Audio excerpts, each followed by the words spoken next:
guys, izin memperkenalkan diri, nama gue Radita Nela Sasabila, gue dari kelas 12 APL 3. Halo, nama gue Mas Yurab Tamunar dari kelas 11 Kimia Industri 1. Kenalkan, nama gue Fabio Capello dari 10 KI 4. Halo, nama gue Nabila Agustin dari kelas 11 APL 3. Kenalin, gue Nasiwa dari kelas 11 APL 4. Halo guys, nama gue Dava Putra Pratama dari 10 Analisis Pengujian Laboratorium 3. Halo, perkenalkan gue Yosi Aulia dari 11 APL 2. Kenalkan, nama gue Syuja Munzaki Manaf dari kelas 11 KI 3. Halo guys, nama gue Muhammad Nabil Nasiin, gue kelas 12 APL 1. Halo guys, nama gue Ahmad Nibrasvali dari kelas 10 APL 3. Halo teman-teman, perkenalkan nama gue Bumi Kafalang Gitogi Singali Raja dari 10 APL 3. Pernah sih? Kalau gue sih nggak pernah kena bully ya, tapi pernah ngeliat orang kena bully. Pernah. Untuk dibully belum pernah, alhamdulillah. Kalau untuk ngelihat orang atau teman dibully pernah. Tindasan sih menurut gue sendiri, kayak ngehina fisik seseorang atau kayak nyakitin perasaan seseorang. Contohnya itu bisa aja dia ngalamin kekerasan, terus juga dia kayak dikata-katain gitu. Tergantung sih, soalnya bully itu ada banyak ya, ada dari fisik, entah mental atau psikis. Kalau orang bully itu kayaknya susah bergaul gitu. Soalnya di masyarakat itu dia susah bergaul, terus susah cari kerja, dan sama orang tuanya ngelunjak, pasti ngelunjak. Mentalnya terganggu sih. Pastinya sulit bersosialisasi, bisa juga kena penyakit mental kayak panic attack atau dan lain-lainnya gitu. Dampaknya sih bisa berkelanjutan ya, bisa dia stres bahkan sampai bunuh diri. Pesan buat pembulinya kayak mikir dulu sebelum bertindak. Kalau yang dibulinya jangan takut, kayak lapor aja ke siapapun yang dipercaya. Kalau pesan buat korbannya, selalu jalanin hidup tanpa mikirin orang-orang itu, terus sama jangan patah semangat. Pesannya sih jaga sikap, jaga omongan, biar gak nyakitin hati orang lain. Itu aja sih. Buat pembuli ya sadar aja sih, udah gede gitu kan. Kalau bully buat nyakitin orang terus nyenengin diri sendiri, ya buat apa? Cari aja kesalahan lain, kan banyak. Oke teman-teman, di sini aku bakal menjelaskan apa itu pembulian. Jadi pembulian adalah bentuk penindasan atau kekerasan kepada seseorang dengan sengaja. Dan itu biasa dilakukan kepada seseorang yang lemah, yang berbeda, atau penyendiri. Dan biasanya pembulian terhadap perempuan itu secara emosional, dan terhadap laki-laki pembulian secara fisik dan emosional. Dan di pembulian juga ada jenis, yang pertama pembulian jenis fisik, pembulian verbal, pembulian sosial, pembulian cyberbullying, dan yang terakhir ada pembulian secara seksual. Dan itu akan dijelaskan oleh Syera.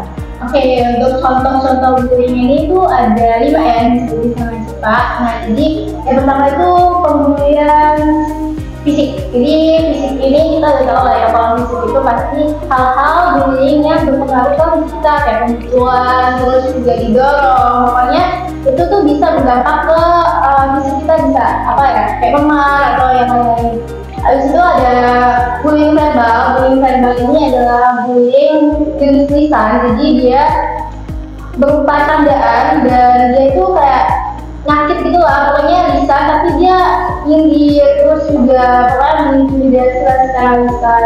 Kemudian ada cyberbullying. Nah, cyberbullying ini itu kita tahu lah, kalau cyber itu kan pasti gak jauh-jauh dari media sosial. Jadi bullying ini adalah bullying yang berada di media sosial. Jadi kalau kita melihat artis yang dibully, lo jelek banget, terus juga kurang putih, nah itu udah termasuk dari cyberbullying. Kemudian ada bullying sosial. Bullying sosial ini itu intimidasi ke beberapa kelompok. Jadi kayak misalnya dari ras ya, mungkin dia hitam, terus diintimidasi rame-rame dan dibully. Terus juga ada seksual bullying. Jadi seksual bullying itu termasuk yang cukup besar lah, apalagi di dunia pendidikan ya teman-teman.